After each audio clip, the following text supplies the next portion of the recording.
Perpustakaan Universitas 11 Maret. Yang saya hormati Ibu Ria Wiratningsih dan Bapak Farhan Alfisena selaku narasumber pada hari ini. Yang saya hormati Bapak Ibu Tim Manajemen UPT Perpustakaan Universitas 11 Maret. Yang saya hormati juga Bapak Ibu Pustakawan dan staf UPT Perpustakaan Universitas 11 Maret. Dan yang berbahagia semua hadirin peserta online literasi series hari ini. Hadirin yang berbahagia, puji syukur kehadirat Allah Subhanahu wa Ta'ala atas rahmat dan hidayahnya, sehingga kita dapat berkumpul pada pagi hari ini secara daring melalui aplikasi Zoom Meeting. Saya ucapkan selamat bergabung para peserta online literasi series dengan tema Exploring Scopus and Westlaw Database. Dalam acara ini nanti akan mengupas tentang bagaimana penggunaan fitur-fitur penelusuran yang ada di database Scopus dan database Westlaw untuk penelitian. Bapak Ibu hadirin yang saya hormati, sebelumnya perkenalkan saya Wiji Lestari yang akan membersamai untuk menyampaikan susunan acara pada hari ini. Acara yang pertama yaitu pembukaan, kedua doa, ketiga foto bersama, keempat acara inti, yang terakhir diskusi tanya jawab dan penutup. Hadirin yang berbahagia, memasuki acara pertama yaitu pembukaan. Marilah kita memulai dengan membaca basmalah bersama-sama. Bismillahirrahmanirrahim. Selanjutnya, sebelum memulai acara hari ini, marilah kita berdoa menurut agama dan kepercayaan masing-masing. Berdoa, saya silakan.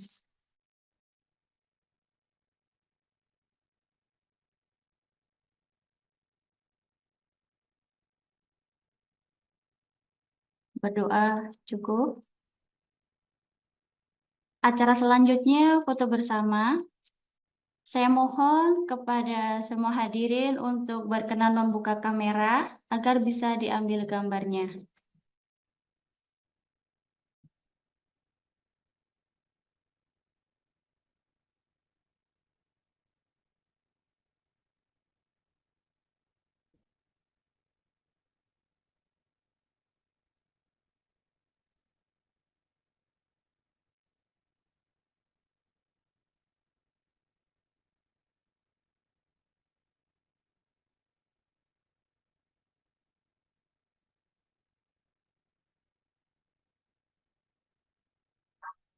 Terima kasih. Selanjutnya, hadirin yang berbahagia, sampailah kepada acara inti, yaitu penyampaian materi online literasi series hari ini tentang Exploring Scopus and Westlaw Database. Pada hari ini ada dua narasumber. Yang pertama nanti kepada Ibu Ria Wiratningsih, beliau akan menyampaikan tentang database Scopus, tentang bagaimana penggunaan fitur-fitur penelusuran untuk mendapatkan artikel OA, jurnal OA, dan evaluasi jurnal target untuk publikasi. Beliau adalah pustakawan ahli madya di UPT Perpustakaan Universitas 11 Maret. Dan narasumber kedua nanti kepada Bapak Farhan Alfisena. Beliau adalah Direktur PT INA Publika Tama. Beliau akan menyampaikan tentang mengeksplor Westlaw, yang merupakan sebuah platform yang menyediakan akses mengenai kasus hukum, undang-undang, peraturan, dan literatur hukum lainnya dalam penelitian. Langsung saja kepada narasumber yang pertama, kepada Ibu Ria Wiratningsih, saya persilakan.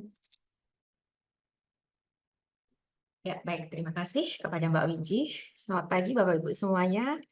Selamat pagi Pak Farhan. Terima kasih sudah berkenan hadir untuk berbagi bersama dengan saya nanti ya Bapak. Siap. Baik, ya. Bapak Ibu semuanya, perkenalkan saya Ria Wiratningsih yang nanti akan menyampaikan materi terkait dengan Scopus.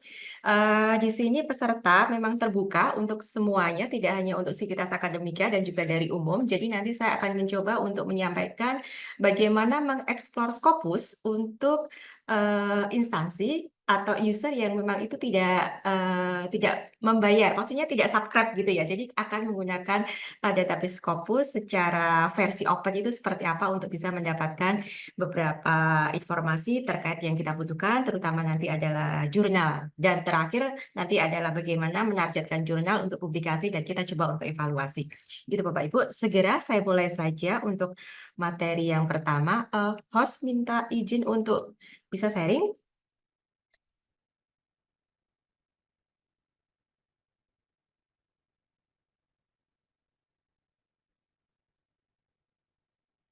Ya, sudah bisa melihat screen ya di sini ya. Saya akan ulangi dari awal untuk Scopus bagi peserta yang berasal dari luar. Nanti silakan bisa langsung masuk ke scopus.com. Kalau yang dari perpustakaan UNS yang berasal dari luar, silakan nanti melalui ini ya, si proxy ya. Ini kalau akses dari luar ya. Kemudian pilih database Scopus. Klik saja di sini. Karena saya berada di dalam kampus, jadi saya langsung saja bisa masuk ke database scopus.com seperti ini. Nah, nanti tampilannya seperti ini. Kalau yang dari luar, nanti tampilannya akan berbeda ya. Saya coba perlihatkan seperti apa tampilan yang ada di luar. Saya memiliki satu modul, yaitu sebenarnya juga bisa diakses ya untuk siapapun juga, terutama terkait bagaimana menggunakan database Scopus. Nanti silakan masuk ke Library UNS ACID, kemudian masuk ke e-learning, lanjut, di sini kami menyediakan searching ya. Di sini ada beberapa PubMed, WOS, Scopus. Nanti pilih yang Scopus saja. Ketika memilih Scopus, kami juga menyediakan beberapa informasi terkait Scopus. Sebelum saya masuk Scopus, saya akan bicara dulu terkait apa itu Scopus ya, teman-teman ya. Jadi begini, ini kita keep dulu ya, nanti yang dari luar bisa melihat Scopus Preview yang aksesnya dari EITG itu Belgia ya. Kemudian aksesnya dari sini, dari e-learning perpustakaan. Kemudian cek Scopus. Baik, saya akan bicara dulu terkait dengan Scopus di sini. Apa toh itu Scopus gitu? Karena terkadang kita ada sedikit miss ya. Dikiranya Scopus itu adalah database jurnal yang kita bisa download kemudian mendapatkan semua aksesnya apa yang ada di database Scopus. Bukan ya, bukan itu ya. Tapi Scopus itu adalah pengindeks. Nah, nanti bisa dilihat di sini what is Scopus. Di sini open, buka saja. Apa itu Scopus? Kemudian kita coba masuk di sini. Ada informasi, coba scroll down saja. Nah, ini dia, Scopus itu apa di sini? Ada memiliki berapa banyak record, ada aktif serial titelnya ada berapa, books-nya ada berapa. Kemudian kalau pengen tahu lebih detail, nanti Bapak Ibu, adik-adik bisa download di sini. Ya, ini adalah informasi terkait Scopus ya. Ada sekitar kumpulan ada sekitar 7.000 ya. Ya, plus lebih ya dari publisher, kumpulan dari beberapa publisher. Kemudian publisher-publisher itu memiliki banyak jurnal, seperti itu jurnalnya kemudian diindeks. Nah, di jurnal-jurnal itu ada yang open access. Nah, itulah yang bisa kita dapatkan, bisa kita download, kita dapatkan full text-nya. Atau yang tidak open access, tetapi perguruan tinggi tersebut melanggan, maka dia bisa mendapatkan full text-nya. Seperti itu ya, Bapak Ibu ya. Ini terkait dengan Scopus. Kemudian, seperti apa Scopus tampilannya ketika Bapak Ibu itu berada di luar area. Nanti coba klik aja di sini. Mohon maaf sebentar, tadi bukan di sini. Ini yang Scopus Preview tadi, saya klik ya. Ini ada informasi juga terkait apa itu Scopus. Kemudian di sini ada kenapa memilih Scopus begitu ya. Kenapa banyak perguruan tinggi juga memilih Scopus? Karena di sini Scopus itu menggunakan beberapa kriteria ketika jurnal itu terinjak di Scopus ya. Nanti kalau jurnal tersebut tidak sesuai dengan kriteria yang ada di Scopus, maka biasanya akan di discontinue. Kenapa discontinue? Di sini ada apa namanya evaluasinya, di antaranya karena metrik, penyalahgunaan metrik seperti itu, kemudian ada radar, jadi ada apa ya istilahnya ya, terbitan yang tiba-tiba besar seperti itu ya. Nanti kita coba evaluasi di materi yang evaluasi jurnal. Kemudian juga disebabkan karena publication concern. Seperti itu Bapak Ibu. Ya, ini informasinya ada di sini kalau Bapak Ibu mau melihat Scopus dengan menggunakan versi open access. Oke, lanjut untuk sebentar. Nah, nanti tampilannya seperti ini ya, kalau misalnya diakses dari luar. Jadi hanya ada create account, sign in, sources, sama outer search. Seperti itu tampilannya. Tapi kalau melanggar, tampilannya seperti ini. Sources, search. Ya, seperti itu. Beda ya dengan yang tidak melanggar. Dan tentunya kalau melanggar nanti kita bisa lebih detail untuk mengeksplornya. Baik, sekarang saya akan masuk ke bagaimana cara mendapatkan open access artikel yang ada di Scopus. Saya akan coba mencari di sini ya. Jadi pilihnya di sini adalah shirt ya. Pilihnya shirt. Di sini ada keterangan shirt ya. Oke. Kemudian ada beberapa pilihan. Apakah ingin ditampilkan istilah itu nanti akan keluar, akan muncul di mana? Di artikel title abstrak, author, source title, dan sebagainya. Biasanya ya banyak yang menggunakan itu memilih artikel title, abstrak, atau keyword. Tapi kalau pengen benar-benar detail, pengen benar-benar sesuai dengan apa yang kita butuhkan, maka nyarinya di artikel title. Seperti itu. Nanti kalau artikel title nggak ketemu, biasanya saya langsung memilih ke artikel title, abstrak, dan keyword. Oke, karena ini kita bicara juga terkait dengan apa istilahnya. Kita nanti kan akan Kobe Law ya, bidang hukum ya. Saya akan coba cari misalnya artikel title di sini. Saya pilih tentang yang terkait dengan dunia pendidikan. Di sini ada akademik misalnya. Akademik, saya langsung saja menggunakan ini ya, akademik etik. Saya pengen cari di artikel title, munculnya seperti apa.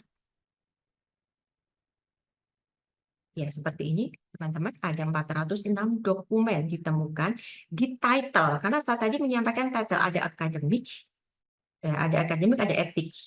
Ada lagi etik akademik seperti itu. Nanti dicari di title, pasti ada word atau kata etik akademik seperti ini ya. Kemudian bisa di short di sebelah kiri. Ini ada kalau misalnya pengen tahunnya, range saja yang tahun berapa, seperti itu. Atau mau dibikin pilihan seperti ini juga bisa. Tinggal geser-geser saja. Kemudian ini author name-nya siapa saja, subjek areanya juga bisa kita apa namanya refine ya, kita spesifikkan mau yang subjek area khusus bidang apa saja. Kemudian dokumen title-nya apakah artikel dan sebagainya silahkan nanti dicari. Kalau source artikel ini adalah dari judul jurnalnya ya, dari judul jurnalnya. Beda ya kalau source kalau artikel ini adalah artikel, ini adalah judulnya, judul artikel. Kemudian source-nya itu ini research policy, neuropsychopharmacology. Ini adalah source title. Ya, di sini ya. Show all nanti bisa ditunjukkan semuanya ada berapa. Seperti ini. Kemudian ada keyword-nya juga bisa dipilih affiliation khusus negara mana saja juga bisa digunakan. Jadi yang sebelah kiri ini sebenarnya adalah untuk merefine ya, membuat spesifik. Nah, kemudian bukankah ini adalah kumpulan dari beberapa publisher ya, dari beberapa publisher ya banyak jurnalnya. Tentu ada yang sifatnya itu berbayar seperti itu ya. Di sini ada pilihan open access-nya mau pilih yang all open access, green, gold, bronze, hybrid gold seperti ini. Kalau yang all open access ada 119. Jadi saya pilih yang all open access, kemudian saya pilih limit to, nanti hasilnya akan lebih kecil ya, akan menjadi kecil ya, tinggal 119. 119 ini kalau misalnya mau dibatasi tahun juga boleh, mau dibatasi lagi berdasarkan artikel misalnya, kemudian saya limit tuh lagi menjadi 72. Nah, 72 artikel ini adalah artikel yang bisa Anda download, begitu ya, karena ini sifatnya adalah open access. Bagaimana cara mendapatkan download? Anda bisa klik ini, kemudian bisa download nanti all. Atau Anda bisa lihat satu-satu dulu. Saya pengen lihat dulu sebelum saya download semuanya. Apakah ini sesuai dengan harapan saya gitu. Jadi ya lihat abstrak dulu seperti biasa bla bla bla. Kemudian oh saya tertarik, silakan nanti ini tinggal di download saja. Atau mau dibuka dulu, enggak apa-apa. Boleh, banyak alternatif ya. Seperti ini. Kemudian nanti bagaimana caranya melihat PDF full text-nya? Bisa view PDF atau nanti silakan DOI ini kan penting banget ya. Ini adalah identifikasi oleh dokumen itu. Ketika kita copy paste ke Google nanti akan diarahkan ke artikelnya tersebut. Kita coba cek yang ini dulu ya, view PDF seperti apa. Ini ya, sama ya, akan diarahkan ke alamat dari artikel tersebut ternyata ada di Journal of University Technology and Learning Practice. Tinggal klik PDF saja, nanti Anda sudah mendapatkan full text-nya. Itu ya, itu yang open access. Simple ya banget ya. Nanti ini bisa digunakan oleh siapapun yang bahkan tidak melanggar database Scopus itu maaf, ini kalau materi cert ini hanya bisa digunakan untuk user yang melanggar database Scopus. Kalau tidak, nanti ada cara yang lain. Seperti itu ya. Baik, ini adalah cara mendapatkan artikel open access yang ada di Scopus. Sekarang saya akan masuk ke materi selanjutnya. Coba ya, saya back lagi. Ini adalah artikel-artikel jurnalnya. Kemudian kita masuk ke materi yang lain. Saya tadi kan menggunakan cert ya. Sekarang kita menggunakan sources. Menggunakan sources itu untuk apa? Untuk mendapatkan bukan artikel, tetapi jurnalnya. Saya ingin mencari jurnal terkait bidang misalnya arbitrase hukum, terkait bidang misalnya pendidikan khusus bahasa seperti itu. Nanti kita bisa nyarinya menggunakan sources. Dan ini juga bisa dilakukan ya. Kalau yang sources ini nanti coba kita lihat ya, yang di e-learning, di sini nanti silahkan yang tidak melanggar database Scopus, cek saja tadi di mana ya, e-learning, Scopus preview, oh seperti ini ya. Nah, ini Bapak Ibu bisa mendapatkan melalui akses di sini. Jadi nanti begini, ini yang tidak melanggar ya, kan tampilannya hanya authored sama sources. Silakan nanti buka database ini, kemudian klik Scopus Source List. Di situ nanti Anda akan mendapatkan semua jurnal-jurnal yang terindeks di Scopus, bahkan jurnal-jurnal yang delisted, discontinue di Scopus pun juga nanti akan bisa Anda dapatkan di situ. Sehingga hal ini akan menjadikan gambaran kita apakah saya mau submit ke jurnal tersebut atau tidak. Gitu ya. Nanti kita praktekkan. Baik, lanjut. Saya akan kembali ke Scopus. Kita akan mencari jurnal, ini kan sources ya, kita masuk ke sources, di sini tampilannya udah sources, begitu. Ketika kita ingin mencari jurnal itu kan kita jarang tahu title-nya ya. Oke, baik, saya akan mencari berdasarkan subject area, karena publisher pun kadang kita nggak mengenal gitu. Coba di subject area, ini ada banyak pilihan dari alphabetical ya, ini urutannya. Di agriculture itu ada banyak sub-sub subjek, kemudian ada art, humanity, bisnis dan sebagainya sampai dengan veterinary. Nah, saya mau coba di sini masuk ke social sciences. Kira-kira jurnal yang terkait dengan law, bidang hukum, itu ada apa saja yang terindeks di database Scopus. Ini tinggal apply saja law, kemudian apply. Ternyata banyak yang terindeks di Scopus, ada sekitar 1.217 results. Namun, ini belum kita refine, belum kita detailkan lagi ya. Jadi, 1.000 sekian ini adalah semua jurnal yang ada di kuartil 1 sampai dengan kuartil 4. dan source type-nya semuanya. Ya, kita belum spesifikan. Kalau misalnya saya pemula nih, saya pemula, kira-kira saya harus masuk ke jurnal Q berapa ya? Biasanya kalau pemula-pemula itu kan A3, 4 seperti itu yang dipilih ya. Tapi kalau untuk Bapak Ibu dosen biasanya harus memilih ya minimal ya Q2 ya gitu ya. Kalau bisa Q1 gitu. Nah, ini coba saya pengen lihat ya khusus kuartil 4 saja. Silakan klik kuartil 4, kemudian apply. Di apply. Nah, ada sekitar 227. Ini semua bidangnya law. Law. Tapi kan law itu luar biasa luas ya. Nggak mungkin juga kita ngecek satu-satu seperti ini Bapak Ibu untuk menargetkan jurnal gitu. Jadi coba kita bisa kalau misalnya mengenal saya itu mau coba pilih melalui title law saya adalah bidang arbitrase misalnya ini arbitration international ini aja international arbitration law review akan muncul di sini, kemudian tinggal klik saja. Nah, ini sangat penting sekali ketika Bapak Ibu menentukan saya akan submit ke jurnal ini. Lihat informasi yang ada di sini. From 2019 sampai dengan 2024 di situ ya, berarti masih aktif ya, karena kita saat ini masih di tahun 2024. Kemudian di publishernya Thomson Reuters, bagus ini ya, tinggi juga jurnalnya. Lanjut di sini, kalau misalnya nanti ada keterangan dalam kurung gitu, dalam kurung di situ. Kemudian ada discontinued Scopus, berarti jurnal itu sudah didiscontinue oleh Scopus. Ini untuk memastikan apakah jurnal itu masih eksis atau tidak. Kadang-kadang kan kita juga ragu-ragu ya. Bisa dilihat Scopus Content Coverage di sini Bapak Ibu.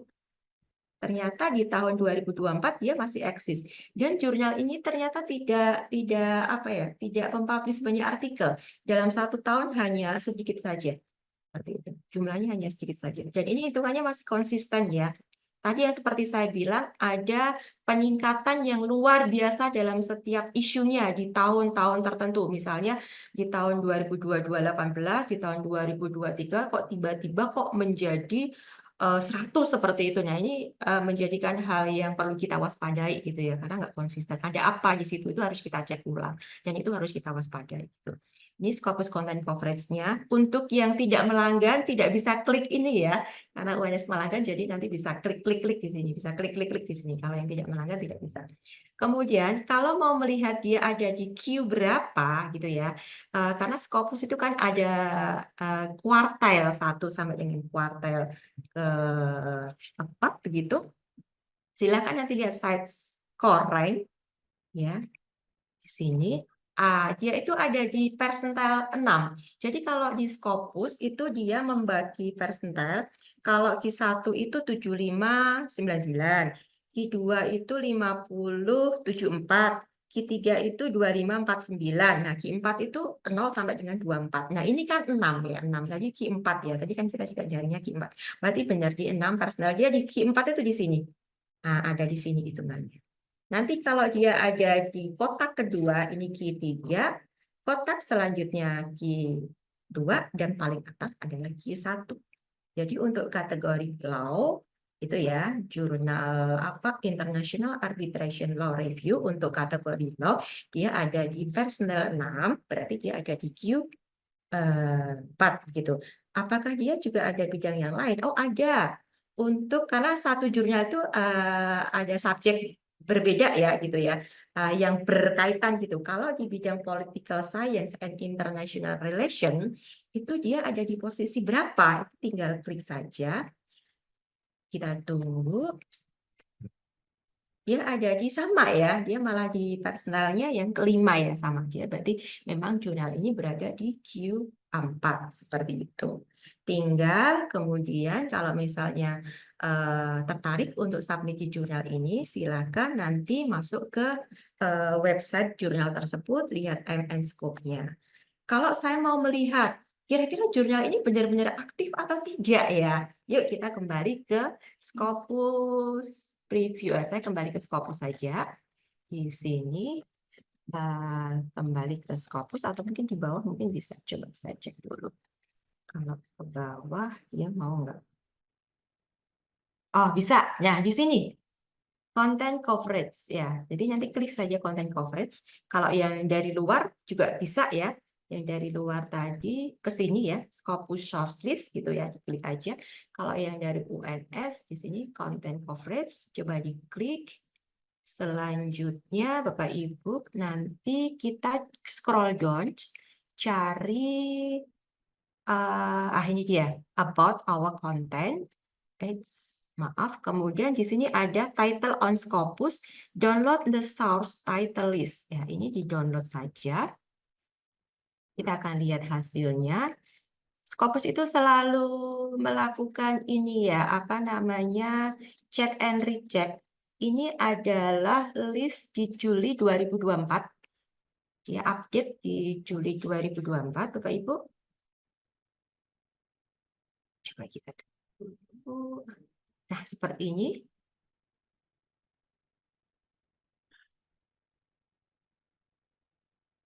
Ya, di sini ada keterangan ya, Juli 2024. Data ini sangat lengkap sekali, begitu ya. Di sini ada Scopus Source May 2024, kemudian ada accepted title yang baru saja accepted. Kemungkinan dia belum terindeks di Scopus, atau ada yang sudah terindeks di Scopus, tetapi site score-nya masih 0. Site score-nya masih 0, jadi ya karena baru ya, jadi mungkin belum banyak citasinya. Kemudian ini discontinue. Nah, ini yang sangat-sangat kita harus aware.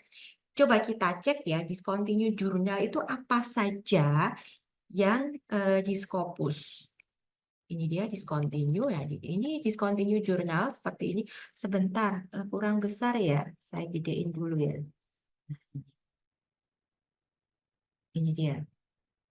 Juni 2024 ya sudah melakukan kegiatan apa mendiscontinue karena Scopus itu selalu melakukan reevaluation title ya di sini.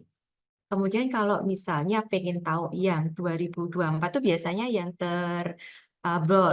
bold merah. Nah, ini baru aja dia di discontinue. Di sini misalnya ini adalah American Surgeon Sage, padahal Sage loh ya, Sage. Jadi memang tidak menjamin publisher besar itu semua jurnalnya bagus gitu ya. Jadi kita juga harus hati-hati gitu. Ternyata Sage ini pun ada jurnal yang terdiscontinue. Kenapa? Karena adanya radar. Jadi mungkin ditemukan exponential issue yang memang itu luar biasa besar dan tidak bisa dipertanggungjawabkannya. Dia discontinue-nya 2024. Mulai edisi berapa itu ya, ini ada keterangannya di sini. Terakhir edisi berapa yang diterima itu ya. Setelahnya berarti artikelnya sudah tidak terindeks. Dan kemungkinan di jurnalnya itu juga masih menerima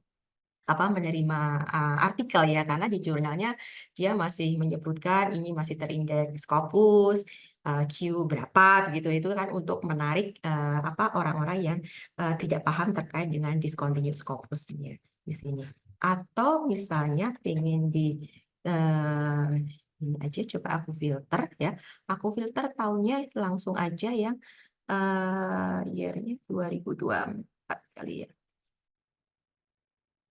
Ini ya 2024 sampai ini deh. Oke. Nah, ini yang baru aja di discontinue di tahun 2024. Jadi hati-hati karena di URL jurnalnya dia masih menampilkan terindeks Scopus Q berapa gitu. Dan kebanyakan karena radar.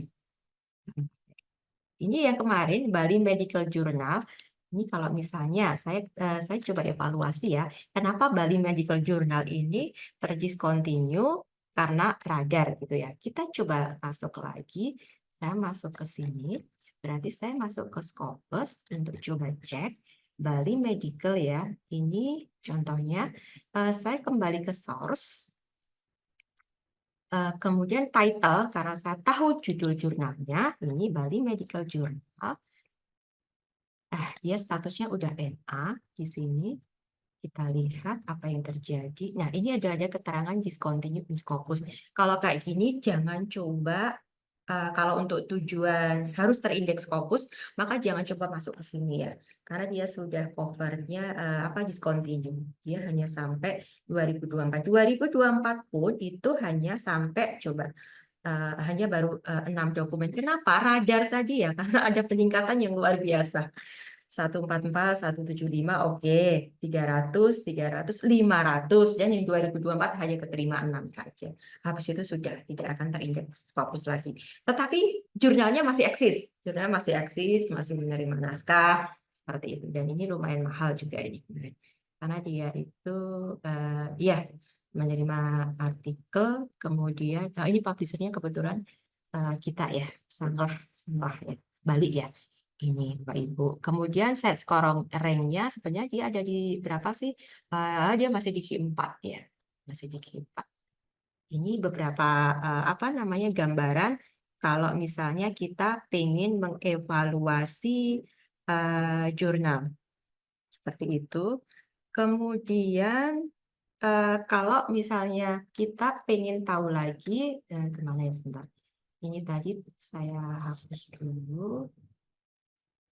Kemudian kita kembali ke ini Bali ya. Coba saya mau lihat yang ini aja, corporate government. Ini juga terkait dengan radar, tuh ya. Coba kita coba cek dulu. Saya ke Scopus lagi.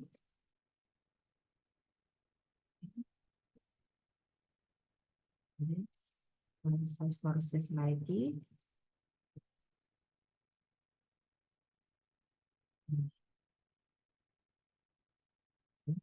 Di sini jurnalnya ada keterangan juga sudah discontinue. Kalau tadi kan juga radar ya, karena radar. Coba kita cek juga Scopus Content Coverage. Ya, dari 29 ke 100, 129. Terakhir 34, habis itu sudah tidak diindeks lagi. Kemudian dia ada di berapa, Q berapa, 28 ya. 28 itu berarti Q3. Nah, betul ya di sini. Ya, intinya di Q3. Seperti itu. Nah, kemudian ini bentuk Excel-nya ini sangat apa namanya yang tadi itu ya. Ya.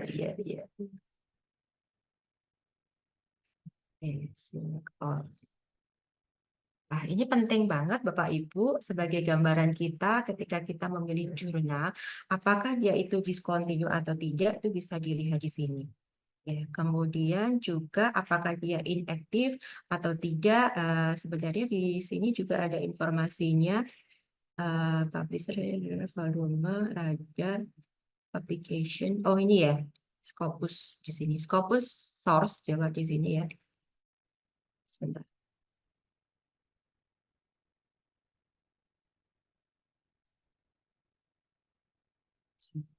Itu di sini.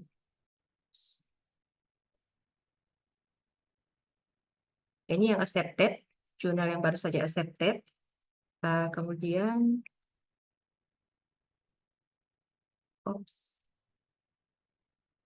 kenapa mati yang Scopus source lainnya ini?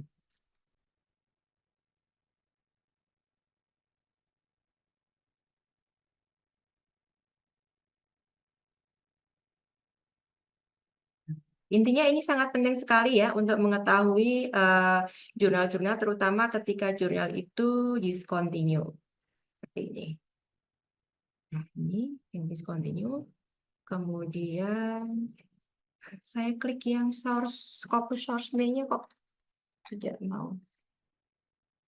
Dari saya close dulu aja. Saya ulang dulu ya, mohon maaf ya. Apakah perlu saya ulang di sini?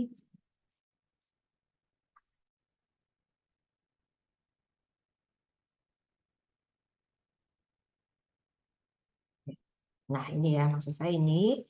Saya gedein dulu. Oke, di sini.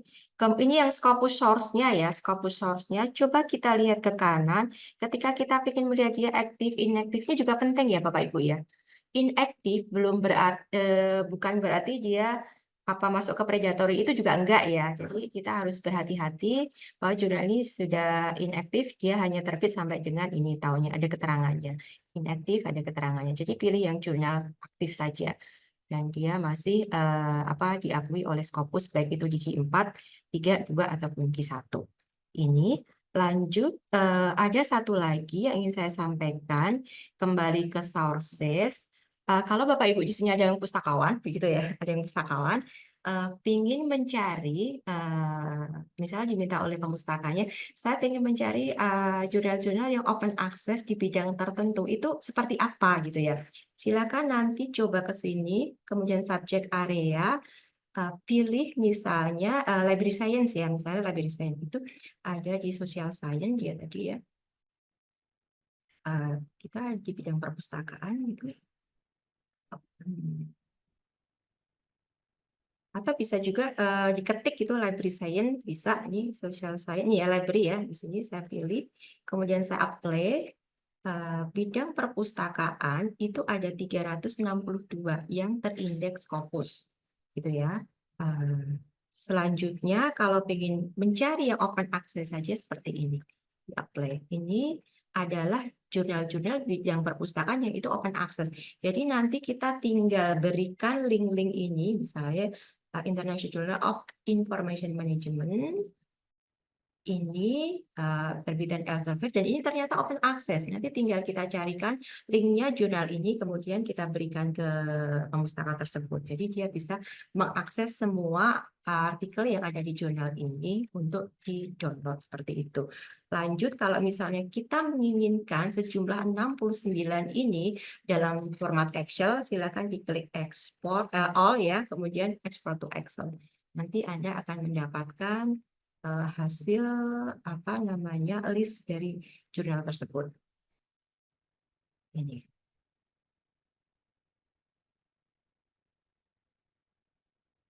Ini adalah jurnal di bidang perpustakaan yang open access. Dan ini urutannya berdasarkan Q ya. Ini ya. Persentase 99 itu Q1. Kemudian ini sudah mau 74 itu masuk ke Q2. Ke bawah itu sampai dengan Q4. Seperti itu terkait dengan Scopus Bapak Ibu. Ini. Nanti bisa kita lanjut lagi untuk sesi berikutnya ya, kalau misalnya ada yang mau ditanyakan lagi. Jadi intinya open access dari database Scopus ini pun sebenarnya bisa diakses oleh pengguna yang tidak wajib melanggan database ini gitu. Kemudian untuk melakukan evaluasi sebaiknya pilih selalu lihat Excel-nya tadi ya, karena dia selalu update kok. Setiap waktu ketika Scopus itu menemukan ada yang jurnal discontinue, maka di bulan atau waktu berikutnya dia akan mengupdate list tersebut. Itu Bapak Ibu yang bisa kami sampaikan. Kita lanjutkan untuk sesi yang kedua. Demikian ya. Saya stop share. Ya. Luar biasa sekali. Terima kasih Bu Ria, materinya benar-benar luar biasa disampaikan pada hari ini. Kita lanjut dulu, nanti lanjutkan tanya jawab. Langsung saja untuk materi yang kedua akan disampaikan oleh Bapak Farhan Agustina. Langsung saja ya Bapak, saya persilakan Siap. pada Bapak Farhan. Terima kasih banyak Ibu Wiji. Terima kasih banyak juga untuk Bapak Burhanuddin Harahap, Ibu Ria Ningsih, serta Bapak Ibu lainnya, dan rekan-rekan mahasiswa ya. Oke, langsung saja saya izin share ya Bu ya. Oke, sudah terlihat ya Bu ya? Iya, sudah Bapak. Oke. Oke, pertama-tama izinkan saya perkenalkan diri. Nama saya Farhan Aprisena, saya selaku Direktur PT Mobil Pertama. Saya juga merangkap produk spesialis di PT INA. Kami adalah eksklusif channel partner Thomson Reuters Westlaw untuk di teritori Indonesia. Nah, langsung saja saya perkenalan mengenai Westlaw. Jadi Westlaw itu adalah platform untuk research di bidang hukum yang sudah lama sekali berdiri dan dipakai oleh profesional hukum, oleh institusi hukum dan juga akademik ya, untuk dapat melakukan research dengan efektif dan efisien. Westlaw sendiri ada banyak macamnya, ada Westlaw Asia, Practical Law, Classic, Proview. Nah, yang dilanggan di UNS itu sendiri adalah Westlaw Classic. Nah, apa bedanya Westlaw Classic dengan yang lain? Jadi Westlaw Classic ini dia sangat mengedepankan AI, artificial intelligence, untuk membantu usernya untuk melakukan research seefisien mungkin. Nah, ini adalah linknya untuk akses. Jadi Bapak Ibu bisa langsung pakai link ini, atau bisa juga scan QR di sini untuk bisa langsung masuk ke sistem SSO Westlaw yang dimiliki oleh UNS.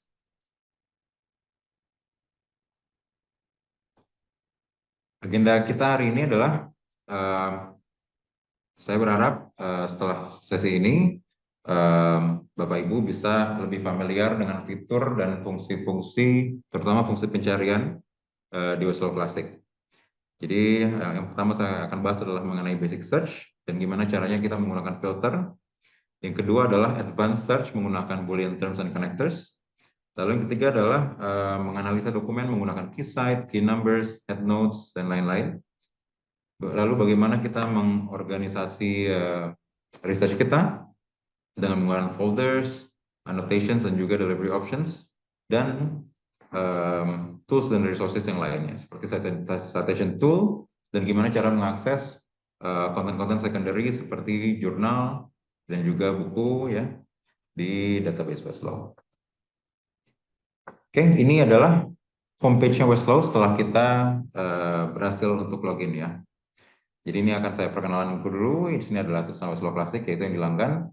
Ini akan keluar di seluruh halaman Westlaw. Setiap kita klik ini, kita akan dibawa kembali ke halaman ini kembali ya. Nah, ini adalah basic search-nya yang di sebelah sini. Ini seperti kita menggunakan Google, tapi bedanya adalah kalau kita di Google kita dapat segala macam informasi. Kalau di sini khusus informasi mengenai ilmu hukum dan berreferensi. Jadi kita bisa yakin referensi yang kita dapatkan ini legitimate dan terdukung ya dengan citasi dan sebagainya. Di basic search ini kita bisa memfilter pertama berdasarkan jurisdiksi. Jadi beberapa pilihannya adalah all federal, atau kita all states, atau kita spesifik ke state yang kita mau research, atau berdasarkan circuits. Circuits itu adalah kumpulan dari state courts ya.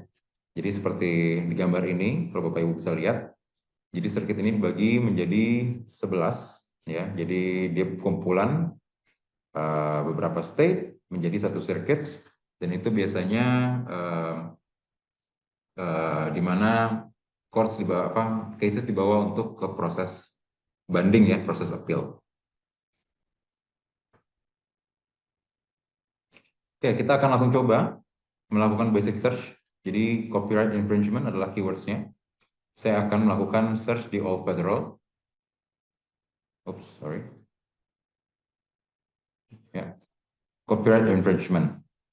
Nah, jadi kalau tadi saya bilang Westlaw Classic itu mengedepankan AI, jadi ini adalah AI feature-nya yang pertama ya. Sebelum saya enter, dia akan mengeluarkan suggestions dan recommendations. Ya, pertama nih dia akan mengeluarkan apakah ini kita cari, apakah kita ada pertanyaan ini ya yang harus dijawab. Apakah kita mencari cases, statutes, regulations, dan seterusnya ya. Ya, ini yang tadi. Jadi recommendations dan suggestions, dan juga Westlaw itu mengerti natural language questions. Jadi contohnya adalah what are elements of copyright infringement, what are the statute of limitations for copyright infringement, dan lain-lain. Oke, jadi misalkan saya akan pilih ini, what are the elements of copyright infringement?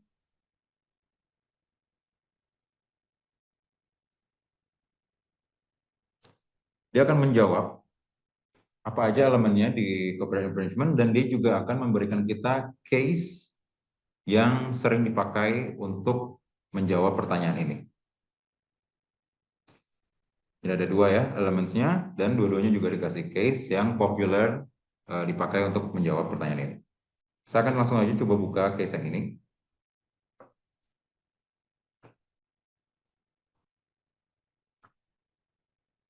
Oke, ini adalah isi case-nya. Di sini ada nama case-nya, Duran V. Greenfield and Fortenberry LLC. Ini plaintiff-nya, ini defendants-nya, ya.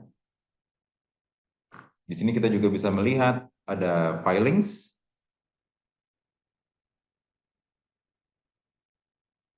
Jadi segala macam motion nih yang harus dimasukkan ke dalam court. Di sini juga available ya di Westlaw. Kita juga bisa melihat history of the case. Kalau ada history-nya ya. Jadi kita bisa melihat ini sebelumnya atau setelahnya ada lagi case ya. Dan dua-duanya masih di trial court. Ini jurisdiksinya trial court. Bisa juga nanti kalau misalkan kita ada case yang historinya cukup panjang, dimulai dari trial court, lalu nanti dia pindah ke misalkan ke circuit court, lalu nanti pindah lagi ke federal court, yang kita bisa lihat di sini. Dan juga citing references-nya. Oke, saya akan kembali ke search yang tadi. Kembali lagi. Jadi selain Westlaw itu menjawab, menjawab pertanyaan tadi, what are the elements of copyright infringement, beserta case untuk dua jawaban itu, kita juga mendapatkan cases atau konten-konten yang lainnya ya, untuk keywords ini, untuk pertanyaan ini. Dan ini kita bisa lihat dari sebelah kiri, ini adalah filternya. Jadi kita bisa lihat di sini, kita bisa filter berdasarkan tipe konten, tipe jurisdiksi, berdasarkan tanggal, berdasarkan mungkin nama judge-nya, atau kita bisa mencari lagi di dalam pencarian yang udah ada. Jadi misalkan saya mau cases yang lain, saya bisa tinggal scroll ke bawah karena sudah terpilih cases di sini.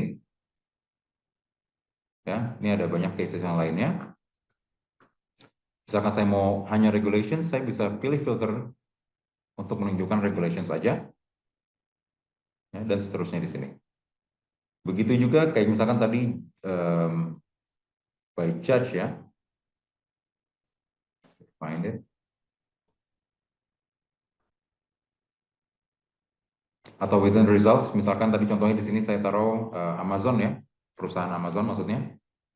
Jadi dia akan hanya mencari di hasil yang sudah ada ini aja. Jadi udah nggak satu Westlaw lagi.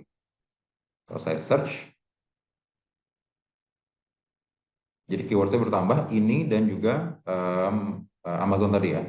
Regulation nggak ada, jadi saya akan pindah ke cases. Ya. Sorry, Amazon. Search. Ya. Sekarang dia akan menunjukkan cases mengenai pertanyaan ini dan juga ada Amazon di dalamnya. Kita bisa lihat highlightnya beda, yang awal warna kuning, keyword yang kedua warnanya biru. Ya. Ini juga tadi ada judge ya. Jadi misalkan kita tahu nama judge-nya, kita bisa masukkan namanya. Saya akan masukkan nama yang very common aja. Oke, saya undo dulu Amazon-nya. Oke, judge misalkan namanya Michael something ya. Oke, Michael Mills misalkan. Oops. Baru saya filter. Nah, sekarang dia hanya akan menunjukkan cases di mana si judge Michael Mills itu ini ya, take part on. Oke. Nah, itu adalah basic search. Selanjutnya saya akan membahas advanced search ya. Jadi kalau basic search itu misalkan saya tadi copyright infringement, ini tuh kalau Bapak Ibu familiar nih sama kita menggunakan OR. Ya, jadi spasi itu di dalam Westlaw itu dianggap sebagai OR. Maksudnya OR itu apa? OR itu adalah berarti kalau saya enter di sini, kita akan mendapatkan hasil di mana satu artikel itu bisa memiliki keyword copyright saja, atau infringement saja, atau keduanya sekaligus. Itu maksudnya adalah OR. Kalau saya masuk ke advanced search di sini juga dijelaskan. Ya, di sini ada beberapa connectors dan expanders yang dipakai oleh Westlaw. Ini yang tadi saya baru bahas, space itu sama dengan OR, ya, atau bisa juga kita ketik langsung OR. Nah, di sini ada beberapa, nanti saya juga akan share ya ke rekan-rekan sekalian. Tapi kenapa kita harus menggunakan Boolean terms and connectors, atau gimana caranya Boolean terms and connectors itu bisa membantu kita dalam riset? Jadi kalau kita masukkan misalkan copyright infringement tadi ya, Saya akan coba praktekkan.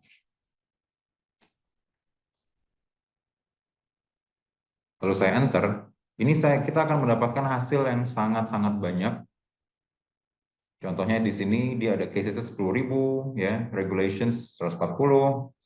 Mungkin kita nggak ada waktu untuk baca itu semuanya. Itu kenapa kita bisa dibantu dengan menggunakan terms and connectors itu untuk biar results yang kita dapatkan itu lebih sedikit dan lebih terarah, lebih spesifik. Contohnya tadi OR sudah dibahas, ada juga AND. Contohnya akan saya pakai yang di sini. Jadi kalau saya masukkan narcotics and warrant, jadi artikelnya kita bisa narcotics aja atau warrant aja atau dua-duanya. Tapi kalau kita mau dua-duanya itu di dalam satu artikel, kita harus pakai AND. Jadi narcotics and warrant. Baru saya search. Nah, ini kita bisa lihat sebelum kita masuk ke dalam artikelnya, yang di highlight ini adalah keywords yang barusan kita masukkan. Kita bisa lihat di artikel ini ada warrant, ada juga narcotics. Ini juga sama ya, ada narcotics dan juga ada warrant ya. Jadi ini kita make sure sebelum kita masuk dan baca full artikel, kita udah yakin di situ adalah ada keywords yang barusan kita cari. Begitu juga misalkan seperti medical malpractice. Ya. Kalau kita search seperti ini berarti kita hanya mendapatkan medical atau malpractice atau dua-duanya. Tapi medical malpractice ini kalau di bahasa Inggris itu adalah satu term. Ya, jadi kalau kita bacanya terpisah, itu artinya beda. Ya, ini adalah satu term, medical malpractice. Jadi kalau saya pakai tanda kutip, lalu saya enter, ini medical dan malpractice harus berdempetan keluarnya. Ya, harus menjadi seperti satu kata seperti ini, medical malpractice. Jadi kita nggak mau mendapatkan artikel di mana ada 10 paragraf. Paragraf pertama membahas ada medical, malpractice-nya baru keluar misalkan di paragraf 9 kayak gitu. Mungkin itu jadinya nggak relevan. Itu kenapa kita menggunakan ini ya, tanda kutip seperti ini. Begitu juga ada root expander. Root expander ini maksudnya adalah, ini adalah infinitif dari kata object. Jadi verb satunya lah kalau kita belajar bahasa Inggris itu. Jadi dengan kita menggunakan tanda seru, Westlaw ini akan mengeluarkan semua kata-kata evolusinya dari objek itu. Contohnya adalah object, objected, objection, ya, objections plural. Ya, jadi semuanya yang rootnya adalah objek itu akan di search oleh Westlaw. Jadi kita nggak perlu repot-repot ketik object, objected, objection. Kita cukup objek tanda seru aja. Next. Ini juga adalah yang fungsi yang garis miring. Misalkan kalau bedanya main tadi medical malpractice itu harus berdempetan, kalau di sini dia boleh keluarnya jauh, tapi di paragraf yang sama atau di kalimat yang sama atau within and terms of, ini maksudnya adalah personal harus keluar dengan jarak 3 kata dari jurisdiction. Jadi bisa jurisdiction keluar dulu atau personal keluar dulu, tapi jaraknya maksimal adalah 3 kata. Dan ini setahu saya maksimalnya adalah 255. Jadi contohnya, saya masukkan ini.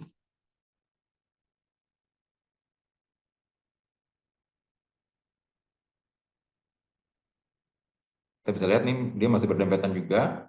Masih berdempetan, tapi ada misalkan cases di mana dia harus terpisah. Terpisahnya nggak boleh lebih dari 3 kata. Misalkan di sini saya taruh yang lebih besar, misalkan 25.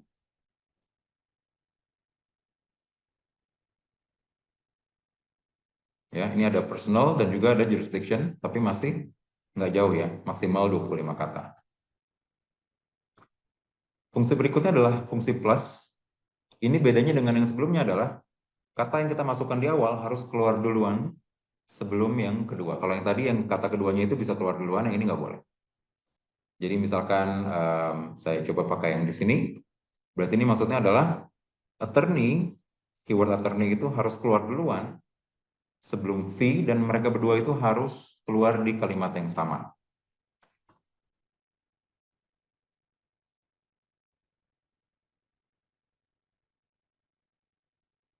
Ya, seperti ini. Jadi ini udah ada attorney, makanya fee-nya di sini bisa keluar lagi, ya, dan seterusnya. Di sini juga ada universal character. Jadi kalau kita taruh withdraw, tapi pakai bintang di A-nya itu, berarti dia boleh mencari withdraw atau withdrew. Ya. Begitu juga misalkan kita mau mencari hanya damage aja, kita nggak mau ada damages, kita nggak mau ada damage, kita nggak mau ada expander yang lainnya, kita bisa pakai yang ini ya, pagar. Jadi dia fix keluarnya harus damage, nggak boleh pluralnya dan seterusnya. Dan juga but not, yaitu persen seperti ini. Jadi kalau saya masukkan kata kunci seperti ini, jadi ini gabungan dengan yang sebelum-sebelumnya ya. Jadi di sini kita bisa lihat di sini ada or, yaitu spasi, lalu garis miring S, lalu terakhirnya ada persen. Jadi ini maksudnya adalah Westlaw akan membaca ini seperti ini. Jadi kita mau kata tax atau kata taxation berada di dalam satu kalimat dengan income, tapi nggak boleh ada kata investment di seluruh artikelnya. Jadi seperti ini ya. Kita lihat, kita coba search.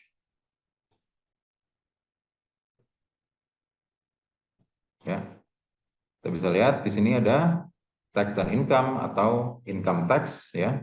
Ada taxation income dan seterusnya, dan kita nggak akan menemukan kata-kata investment di sini.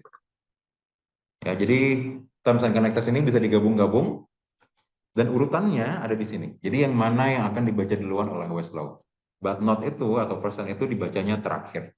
Jadi asal kita menggunakan urutan ini, kita bisa ya seperti kita membuat formula lah. Kita mau yang mana keluar duluan, kita mau Westlaw itu fokus kemana dulu dan seterusnya. Atau bisa juga kita menggunakan tanda kurung seperti ini. Ya, mungkin saya pakai yang gampang aja yang di sini. Education or training dalam kurung and technology. Ya, jadi ini cara bacanya adalah yang di dalam kurung ini harus dibaca duluan. Jadi seperti kita tambah-tambahan kali kalian, kalau tanda kurung itu dibaca dulu ya, dikerjakan duluan, nah ini juga sama. Jadi Westlaw akan mengerjakan ini dulu, education boleh, training boleh, dan ada teknologinya di dalam artikel itu. Dan itulah yang akan kita dapatkan di results-nya. Kita akan notice semakin banyak terms and connectors yang kita pakai, hasil di sini, di filter sebelah sini, kita bisa lihat cases ada 1913, ya. Ini akan jauh lebih sedikit dibanding ini, jadi waktu kita melakukan research, itu nggak akan selama itu, dan tentunya artikel-artikel yang kita dapatkan juga pasti akan sangat spesifik dan relevan dengan apa yang kita cari. Dan setahu saya, di platform lain, mungkin saya nggak paham di Scopus ya atau enggak, seharusnya di publisher mungkin macam Science Direct, macam Taylor Francis misalkan, itu biasanya mereka itu menggunakan search language yang sama, yaitu Boolean Terms and Connectors. Jadi Bapak Ibu bisa pakai konsep ini di platform yang lain juga, nggak mesti di Westlaw. Jadi biasanya memang research platform itu menggunakan Boolean Terms and Connectors. Oke, kita lanjut. Saya akan kembali ke homepage dengan mengklik ini, Westlaw Classic. Oke. Jadi di sini adalah search box ya, jadi ada basic dan advanced. Selain kita menggunakan search box di situ, kita juga bisa melakukan pencarian berdasarkan konten. Jadi kalau tadi misalkan saya search masukkan keywords dan kita memilih cases, setelah itu kita juga bisa milih cases di awal. Jadi dengan kita memilih cases di awal, kita bisa lihat di search box-nya itu berubah ya. Jadi sekarang itu ada cases di sini. Maksudnya apa? Kalau saya melakukan pencarian di sini, dia nggak akan lagi mengeluarkan results mengenai regulations atau sources yang lainnya, hanya cases aja. Jadi setiap ini yang tulisan-tulisan biru yang saya klik, Westlaw itu akan otomatis apply filter di sini. Jadi kalau tadi cases, sekarang saya akan mencari hanya US Supreme Court cases aja. Seperti itu ya. Bisa juga kita gunakan itu untuk konten-konten yang lainnya. Regulations, atau kita mencari forms misalkan, atau proposed regulations, atau arbitration materials, semuanya sama. Setiap kita klik sesuatu, dia akan apply filter di situ. Oke, yang mau saya bahas adalah topics and key numbers. Ya, jadi gambar kunci di sini. Ini hanya available di Westlaw ya. Jadi di sini apa yang Westlaw lakukan adalah editor Westlaw, yaitu yang berupa legal professionals atau lawyers, mereka itu menyusun konten-konten di Westlaw berdasarkan topik dan subtopik. Jadi semua yang kita lihat sini adalah topik-topik hukum ya. Jadi ada election law, equity, evidence ya. Misalkan saya pilih copyrights and intellectual property, ini adalah topiknya. Dan di sini juga dilengkapi dengan subtopik. Jadi biasanya kalau kita melakukan pencarian itu kita mau sespesifik mungkin. Biasanya juga kalau kita menulis sesuatu itu pasti akan spesifik juga ya. Dan di sini adalah enaknya kita pakai key numbers. Jadi kita bisa langsung ke topik yang memang kita lagi research on. Contohnya kita lagi melakukan research mengenai copyrights, intellectual property. Kita mau tahu dulu misalkan power to grant and regulate rights. Kita bisa klik di sini. Ya, saya bisa pilih ini. Saya mau lihat clauses-nya misalkan. Saya pilih copyright clause. Dan di sini akan ditunjukkan cases dan regulations yang dikelompokkan ke topik ini, ke copyright clause ini. Misalkan saya coba buka ini. Ya, dan kita akan langsung dibawa ke angka di mana key numbers itu digunakan untuk case ini. Oke, jadi key numbers itu apa? Pertama, dia itu dikategorikan ya ke topik dan subtopik atau categories dan subcategories. Itu diindeks, jadi kita bisa dengan sangat cepat menemukan cases dan regulations. Dan juga cross-referencing ini adalah yang sekarang saya tunjukkan. Jadi ketika saya tadi pilih satu case, dia juga akan menunjukkan key numbers yang lainnya di sini. Ya. Jadi key numbers itu di cross-reference dengan key numbers lainnya, jadi kita bisa menemukan topik-topik tersebut berbenturan untuk membahas case yang similar, ya, case yang mirip-mirip ya. Dan sistem indeksasinya itu uniform, jadi dimanapun kita membuka case artikel di Westlaw, dia akan selalu menunjukkan ini ya. Jadi ada head notes namanya West head notes dan berisikan semua key numbers yang dibahas oleh case ini. Oke, sekarang kita coba masuk ke sini. Ini adalah contoh yang saya berikan. Ini juga mengenai copyright infringement. Saya buka Tanksley and Daniels. Jadi kalau kita tahu nama case-nya, kita juga bisa langsung masukkan ke sini ya. Dan kita langsung masuk ke artikelnya. Oke, jadi di setiap case kita akan menemukan sinopsis, yaitu ini adalah rangkumannya mengenai case ini. Lalu website notes yang barusan saya bahas, ya. Jadi sebelum saya baca the real article, saya bisa tahu ada topik apa aja di dalam case ini. Oke, sampai nomor 27 baru di sini ada nama attorneys-nya dan juga opinion of the court. Lalu kalau saya scroll ke paling bawah, di sini juga dilengkapi dengan citation dan footnotes. Ya, ini citation, lalu footnotes-nya. Ya.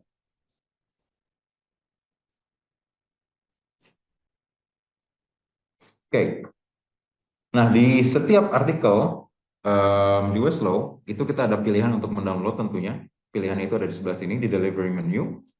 Itu bisa kita email, print, download, atau kalau Bapak Ibu memakai Kindle bisa baca di Kindle. Di sini juga kita bisa save to folder, ya. Jadi ini adalah fitur SSO yang terbaru. Dan ini di UNS sudah bisa dipakai ya. Jadi misalkan saya merasa artikel ini itu penting untuk riset saya, tapi saya nggak ada waktu untuk baca sekarang, saya bisa save to folder, pilihannya di sini. Lalu saya bisa buat new folder misalkan. UNS Research misalkan ya. Oke. Lalu save. Oke. Jadi saya bisa scrolling di Westlaw, menemukan artikel case, lalu artikel jurnal, lalu artikel buku misalkan ya, mengenai topik yang sama, dan saya akan masukkan itu semua ke dalam satu folder, yang dimana saya bisa akan baca nanti di lain waktu ya. Dan Westlaw itu tentunya bisa diakses dalam kampus dan juga bisa diakses dimanapun Bapak Ibu berada. Selain itu, di sini juga ada fitur annotation dengan cara memblok teksnya, lalu lepas klik kiri, dan di sini akan juga ada pilihan save to folder yang tadi. Kita juga bisa menambahkan notes. Jadi ini misalkan saya tulis penting di sini ya, lalu saya save. Jadi misalkan kita lagi ada grup project misalkan ya, mungkin isi 4 orang, saya bisa share ke teman saya file ini dengan cara download atau email tadi ya, lalu download with annotations pilihannya. Klik download sekali lagi dan di sini akan saya buka. Kalau saya scroll ke bagian yang tadi, di sini akan keluar notes yang barusan saya berikan ya. Jadi misalkan kita lagi mau kumpulin notes-notes yang kita artikel yang kita udah kumpulkan di dalam grup project. Di sini saya bisa melihat, oh ini Farhan sudah baca dan menurut dia ini tuh penting untuk grup project kita. Misalkan seperti itu. Atau misalnya Bapak Ibu adalah dosen dan ingin ada tugas baca mungkin untuk murid ya. Mungkin ada certain aspek di dalam artikel tersebut yang mungkin butuh penjelasan lebih lanjut. Di sini juga bisa ditambahkan, ini adalah catatan dosen misalkan. Ini penting bla bla bla bla. Mungkin aplikasi di Indonesia agak berbeda. Jadi ini adalah telepon di Indonesia misalkan seperti itu ya. Dan tentunya kita bisa juga cukup highlight saja seperti itu. Ada satu lagi di kotak yang sama, di sini juga ada copy with reference. Jadi di sini ada beberapa citation format ya yang available di Westlaw. Saya bisa pilih copy with reference. Di sini akan ada notifikasi text is copied. Lalu saya pindah ke Word, yaitu adalah paper saya misalkan ya. Ini adalah yang barusan saya copy dan ini adalah citation-nya yang masuk ke reference list di paper kita. Seperti itu.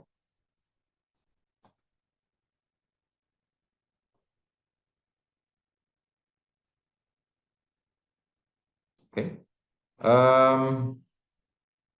Last but not least, jadi dari tadi kita belum ngomongin penempatan konten ya.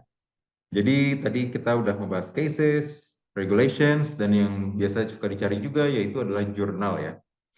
Jadi jurnal itu ada di secondary sources, ya, dan buku pun ada di sini ya. Buku itu letaknya ada di text and treatises, dan jurnal ada di sini yaitu ada di Law Reviews and Journals, dan juga ada di sini Law Reviews and Journals Index. Bedanya adalah kalau saya klik yang index dan saya melakukan pencarian ini hanya akan mencari judul jurnalnya aja. Kalau saya klik yang ini, Law Reviews and Journals, ini akan mencari konten daripada jurnal-jurnalnya. Jadi bukan title-nya lagi. Ya. Dan di sini kita bisa melakukan pencarian yang sama, misalkan copyright, garis miring S, infringement. Jadi maksudnya adalah saya mau copyright dan infringement ada di dalam kalimat yang sama. Ya. Baru search.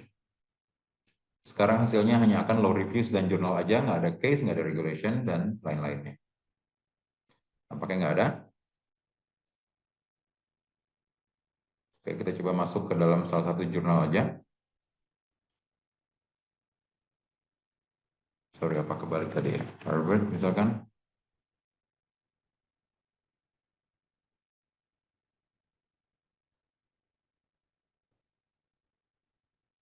Oke, sepertinya emang nggak ada tadi ya. Oke, misalkan saya search-nya Harvard sebagai contoh aja. Dan ini adalah hasil dari artikel jurnal yang saya cari ya. Oke. Nah, ini Bapak Ibu mungkin notice, ini ada garis miring hijau ini apa ya? Hijau, hijau, hijau ya. Ini adalah namanya best portion of the article. Jadi tanpa saya harus baca, saya bisa pilih di sini, klik di original terms, saya pilih best portion, lalu tinggal klik kanan di sini, next term. Ini adalah best portion di seluruh artikel ini.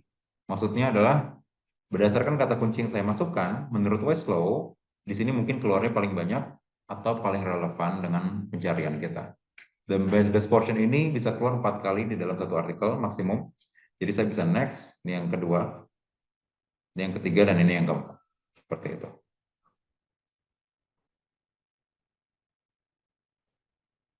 Oke, saya kembali lagi ke Westlaw Classic, ke homepage. Saya coba cari, misalkan kita tahu judul jurnalnya, kita nggak perlu masuk ke secondary sources, kita bisa cukup langsung ketik nama jurnalnya. Contohnya International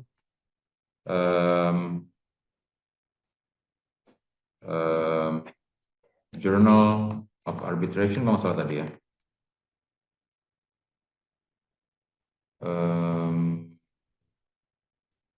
Oke, saya pilih ini aja.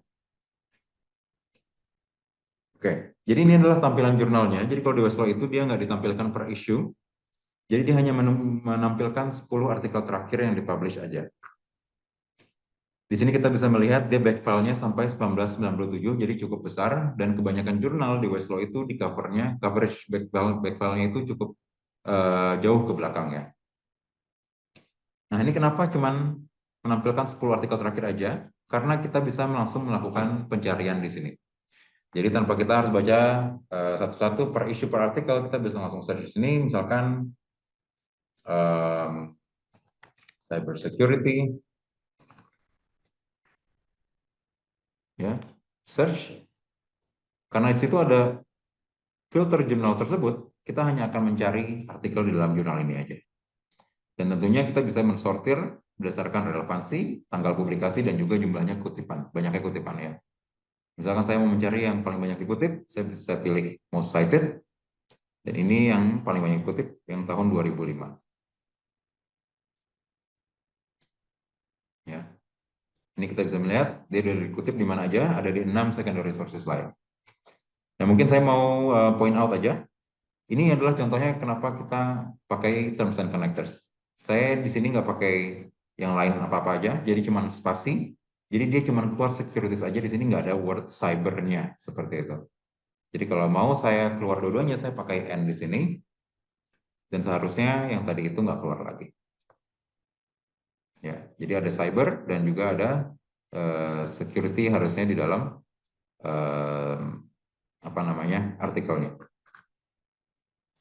Ya, terkadang juga ini juga fitur AI yang terakhir mungkin akan saya bahas. Di sini juga kadang Westlaw itu nggak terlalu ngikutin keywords yang kita masukkan dan terms-nya, karena menurut Westlaw ini juga penting untuk kita baca. Misalkan ini dia akan ngasih ini ya notification ya. Jadi Westlaw juga memasukkan dokumen-dokumen dengan konsep yang mirip-mirip di keywords kita. Ya, jadi dia ngasih mungkin 3 atau 4 documents, baru setelah itu ada sesuai dengan keyword yang kita masukkan, yaitu cyber dan security.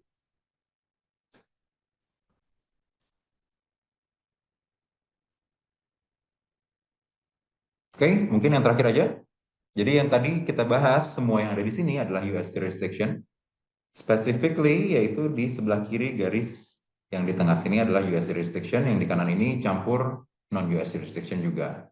Di sini ada salah satu link yang populer mungkin ya, yaitu international materials, di mana ini membahas strictly non-US content. Jadi dari Australia, Canada, Hong Kong, Korea, United Kingdom, dan jurisdiksi lainnya. Segala fungsi yang tadi saya sudah bahas itu applicable juga di sini, bisa dipakai. Downloadnya caranya sama, saving folders, annotations, dan lain sebagainya juga sama. Oke, kalau kita scroll ke paling bawah, di sini ada training and support. Dicoba klik di situ.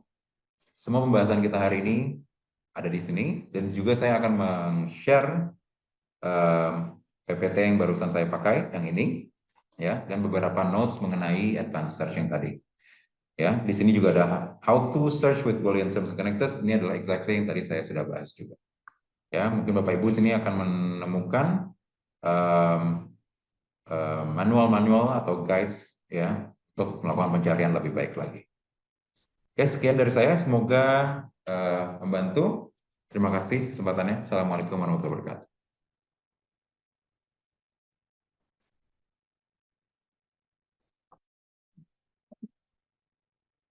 Luar biasa sekali. Terima kasih Pak Farhan telah menyampaikan materi Sama-sama, Ibu. hari ini.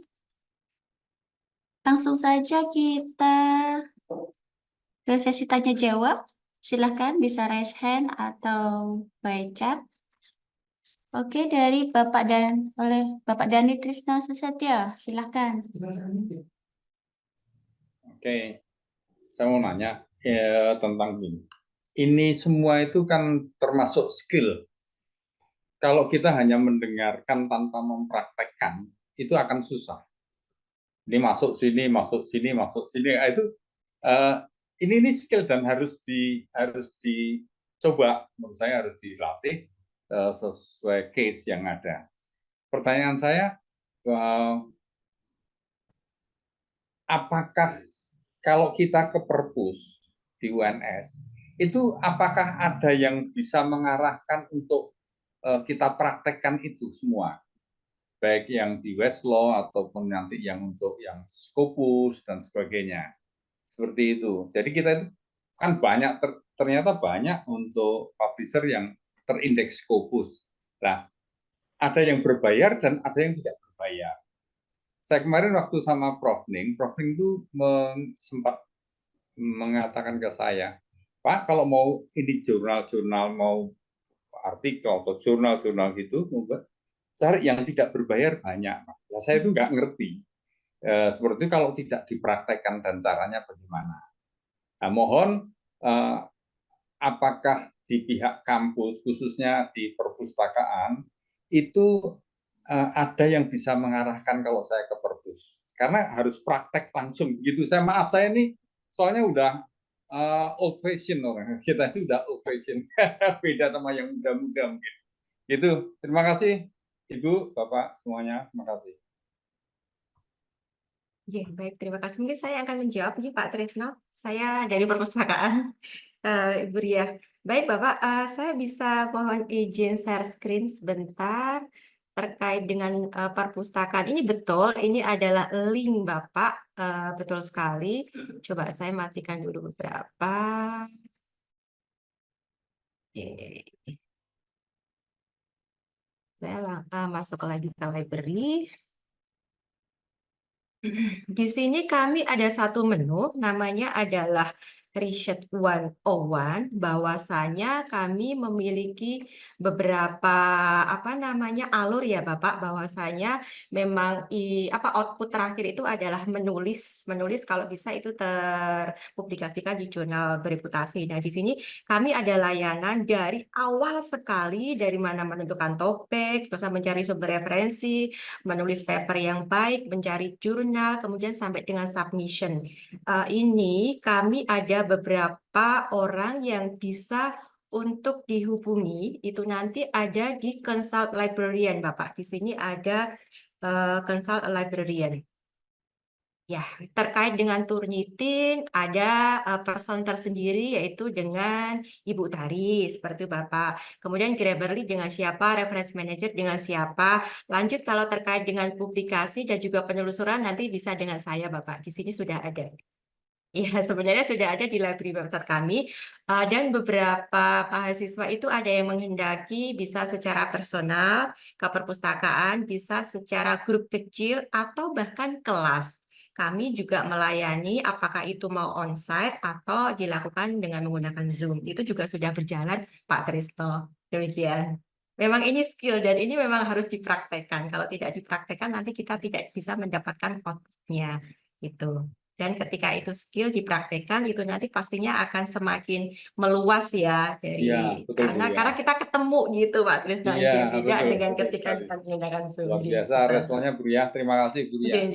Ya, Mengenai Pak Farhan, Pak, yang masalah Westlaw, Pak, mohon Pak direspon sekalian, Pak. Ya, Bagaimana Mbak Dani? Ya, Kami untuk tunggu kedatangannya ke sini ya. oh, Kalau siap, mau pasti saya lebih datang, detail pasti lagi, nggak mungkin nggak datang, untuk bisa pasti. bertemu Ibu Siap. Ria juga ke sini. Ya. Pak Farhan, mengenai Pak Farhan, Ada gimana, lagi Pak? yang mau Untuk bertanya, Westlaw-nya silakan. gimana? Apakah Maaf, Ibu, juga kayaknya bisa Pak Dani masih ada. di apa namanya? Boleh raise bisa hand bisa atau langsung via itu Pak chat. Farhan, Pak. Caranya gimana nih Pak Farhan? Pak Farhan kan stay-nya kan tidak di Solo kan, Pak? Bukan Pak, kami di Jakarta Pak. Iya, di Jakarta. Terus bagaimana untuk pendampingannya gitu, maksud saya begitu Pak. Apakah Ya, baik, juga Pak.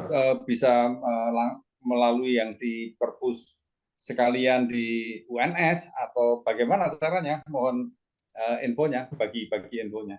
Terima kasih. Ya, baik. Terima kasih Pak pertanyaannya. Ya, jadi kalau dari kami selaku vendor, kami tentunya ikut serta dalam program seperti ini yang diselenggarakan oleh UNS. Kami juga biasanya setahun sekali itu ada pelatihan offline dan itu biasanya juga dari koordinasi perpustakaan, Pak. Oke. Ya, jadi nanti kalau kita ada offline, pasti perpustakaan akan informasi juga ke semua sivitas UNS, Ya. di mana saya sendiri juga nanti akan hadir langsung juga ke sana untuk membahas dan membimbing ya gimana cara navigasi, gimana cara melakukan research dengan lebih efisien dan seterusnya. Betul, Seperti itu, Pak. baik. Siap, Pak. Terima kasih. Ditunggu aja, Terima Pak. kasih, Pak. Oke, Baik, Pak. offline-nya ditunggu. Baik, makasih. Siap.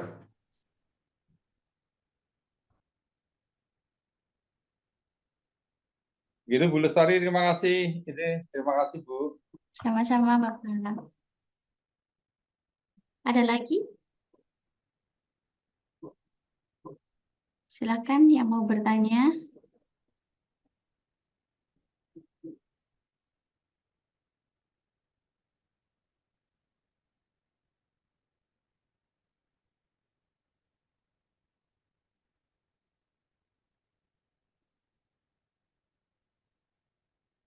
Saya bacakan ya Pak, ada satu DM di sini untuk Pak Farhan.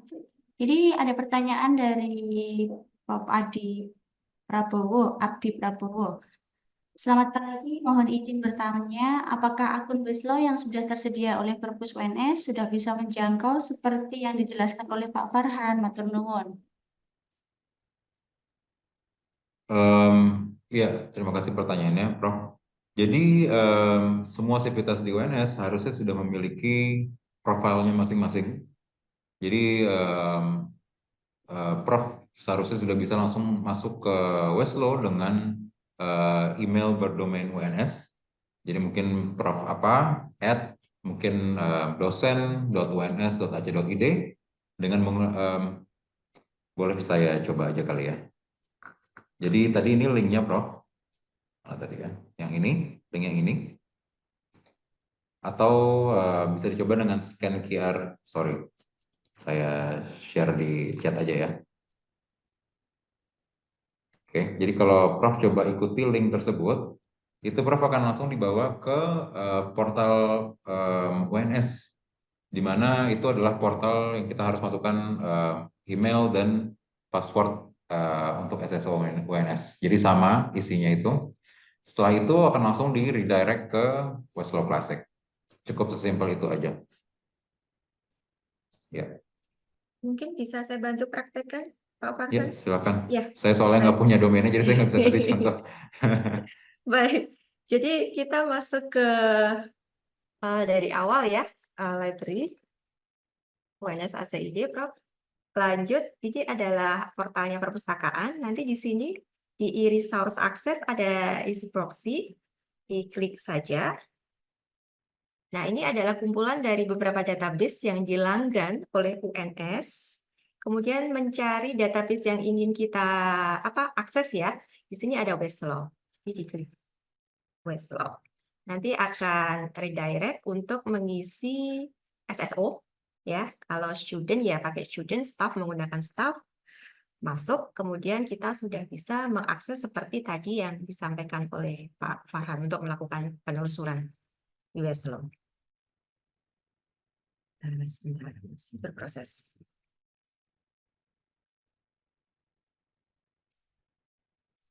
Ya, seperti ini. Dan untuk Weslo memang harus menggunakan exit proxy ya, baik itu ada di kampus maupun di luar kampus. Ngaten? Maaf Ibu, itu boleh saya mau nunjukin sesuatu tadi Oh, di homepage Weslo. Oke, lagi ya. Ya, Oh, ini gimana? Yang mana? itu tolong yang atasnya di klik dulu X-nya Bu, yang warna krem itu, box warna kremnya.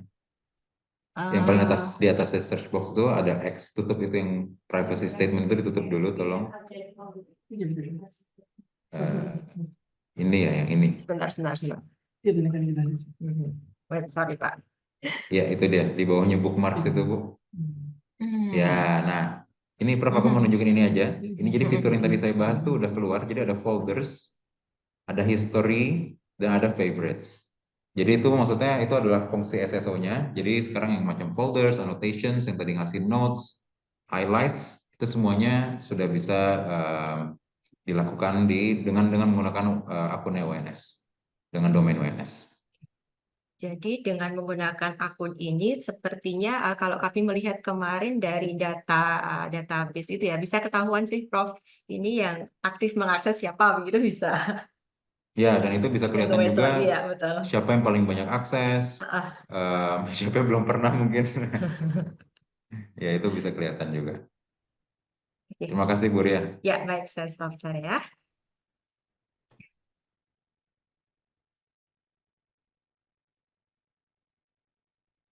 Baik, ada lagi yang mau bertanya?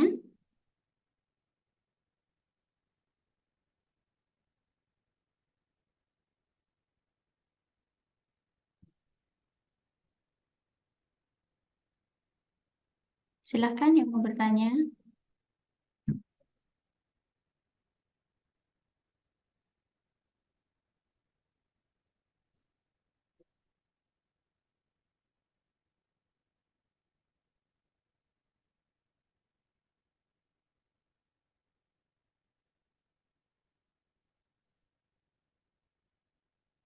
Ada lagi.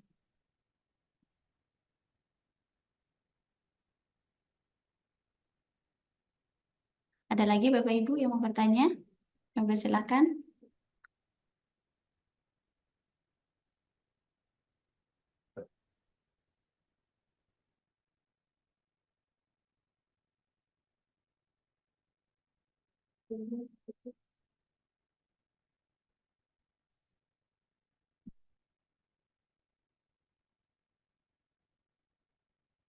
Baik, sepertinya sudah. Oke, Bu Ria, Oke, Bapak. Bu Ria nih.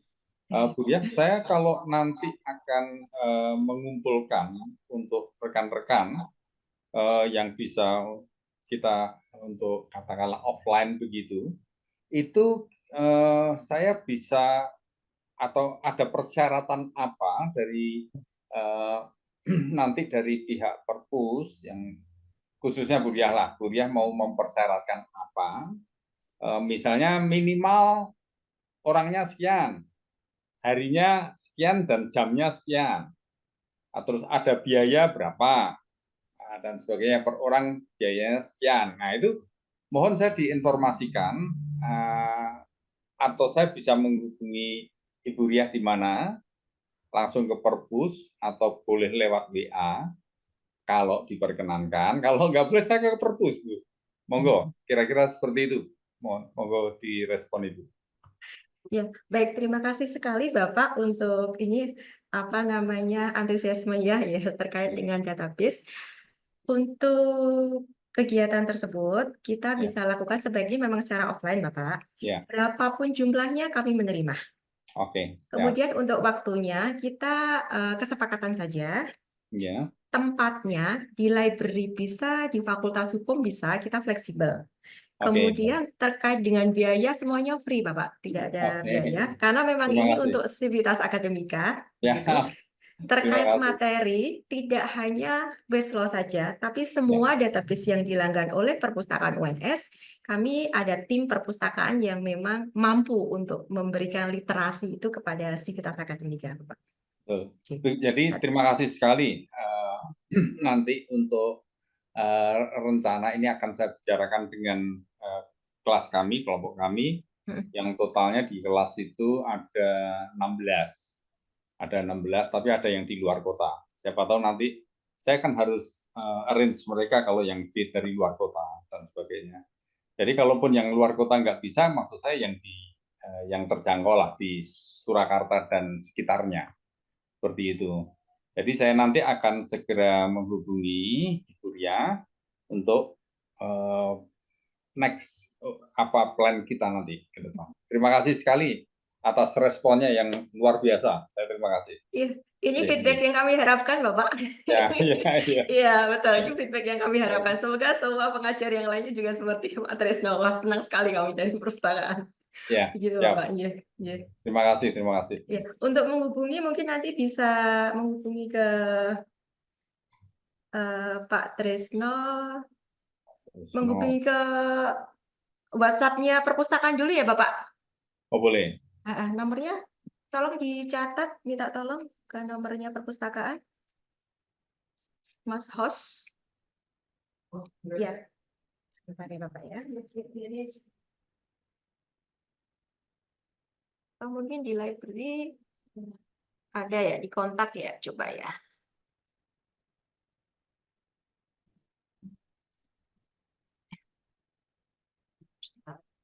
Di bawah biasanya ada kontak.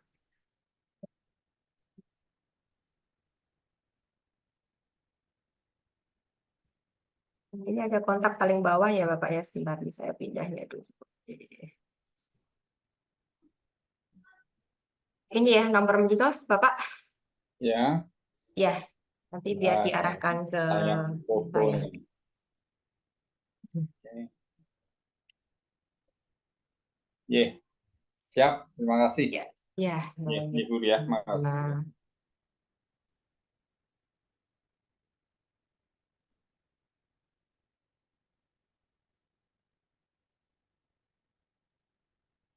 Baik, kita lanjutkan. Ada satu pertanyaan lagi dari Bapak Agus Yuli. Mohon maaf, jadi saya tidak menyimak. Oh, Bapak tidak menyimak. Apakah pencarian jurnal Scopus harus ID institusi? Tadi yang dicontohkan ID UNS. Apakah ID perorangan bisa? Mohon dipraktekkan. Terima kasih. Baik, terima kasih. Ini dari luar je, berarti nggih, stikes nggih. Iya, karena dari luar, ya ini kan dari luar. Kalau dari luar, Bapak, saya mohon izin share ya, karena kan Scopus itu berbayar sebenarnya. Jadi menu-menu untuk institusi yang berbayar itu tentunya lengkap. Tetapi apakah institusi yang tidak melanggar tidak bisa menggunakan Scopus? Tetap bisa. Silakan nanti masuk ke sini di library UNS ACID. Saya kembali ya. Kami sudah membuat panduan bagi user yang tidak memiliki account untuk subscribe ya, maksud saya untuk subscribe ya. Di sini ada e-learning. Nanti klik saja e-learning. Jadi dari library UNS ACID, kemudian klik e-learning. Nah, di e-learning ini ada beberapa panduan, salah satunya adalah Scopus. Scopus yang versi free, tidak berbayar, itu namanya Scopus Preview. Klik saja di Scopus Preview. Kami sudah memberikan, ini sejenis modul begitu ya. Pertama, apa itu Scopus, mengapa memilih Scopus, kemudian kita ada kuis, apakah Anda paham tentang apa yang kami sampaikan di awal tadi. Kemudian create account dulu boleh, silakan Bapak. Create account nanti fungsinya adalah biar kita bisa mendownload jenis-jenis jurnal yang tadi saya sampaikan ya. Aku pengen list Excel-nya jurnal apa saja, itu kalau nggak create account nanti tidak bisa gitu. Kemudian bagaimana cara mendapatkan jurnal berdasarkan subjek, open access-nya by subjek seperti apa, itu di sini sudah ada semua Bapak. Bahkan di sini kami juga menyediakan apa namanya beberapa versi, ada yang menggunakan versi video. Nanti kalau create account seperti apa, ini juga ada videonya seperti itu. Jadi bisa dicoba-coba. Ini memang yang meng-create adalah kami dari perpustakaan UNS. Ya, ini ya. Lanjut, satu lagi mungkin searching artikel, searching. Ini bahkan ada avoiding Scopus discontinue journal juga, Pak. Ini kami berikan panduan bagaimana cara menghindari Scopus yang nantinya itu akan discontinue. Seperti yang tadi saya sampaikan. Tetapi ini flow-nya lebih detail ya, kan tadi saya hanya menyampaikan gambaran-gambaran saja. Ini lebih detail, saya kasih contoh jurnalnya, kenapa ini harus dihindari, seperti itu.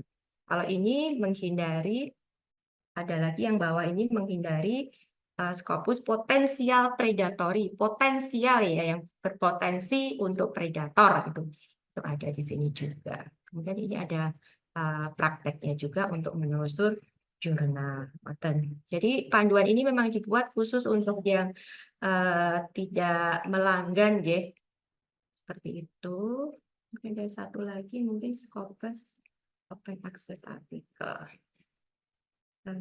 Kami juga ada beberapa, ini yang by subject, terus ini ada juga versinya. Kalau saya pengen mencari open access artikel di Scopus, tapi kami itu tidak melanggar, itu seperti apa? Ini ada caranya juga. Cuman jalannya agak sedikit melingkar ya, gitu. Tapi bisa mendapatkan caranya seperti ini, nanti bisa dibuat kersani.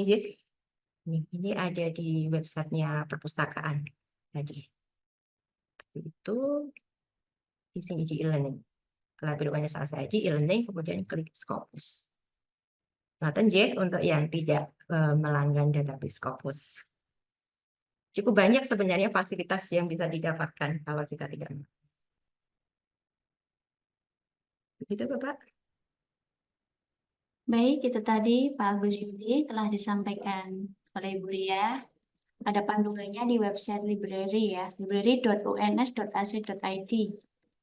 Nanti klik yang di bagian e-learning. Baik, ada lagi yang mau bertanya? Kita buka satu pertanyaan lagi sebelum kita akhiri.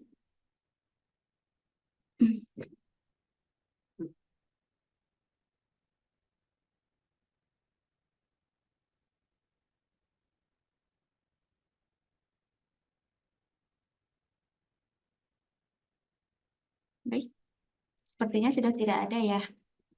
Nanti apabila mau bertanya lagi bisa menghubungi nomor yang udah kita share tadi. Mau bertanya-tanya, mau berkunjung ke sini silakan. Langsung saja kita ke penutup. Terima kasih kepada seluruh peserta yang telah berkenan mengikuti acara pada hari ini dari awal hingga selesai. Terima kasih kepada kedua narasumber yang telah berkenan berbagi ilmu. Semoga bermanfaat buat kita semua. Saya sebagai pembawa acara mengucapkan terima kasih dan mohon maaf yang sebesar-besarnya apabila ada kesalahan dalam penyampaian hari ini. Saya akhiri, mohon maaf. Saya akhiri. Wassalamualaikum warahmatullahi wabarakatuh. Waalaikumsalam.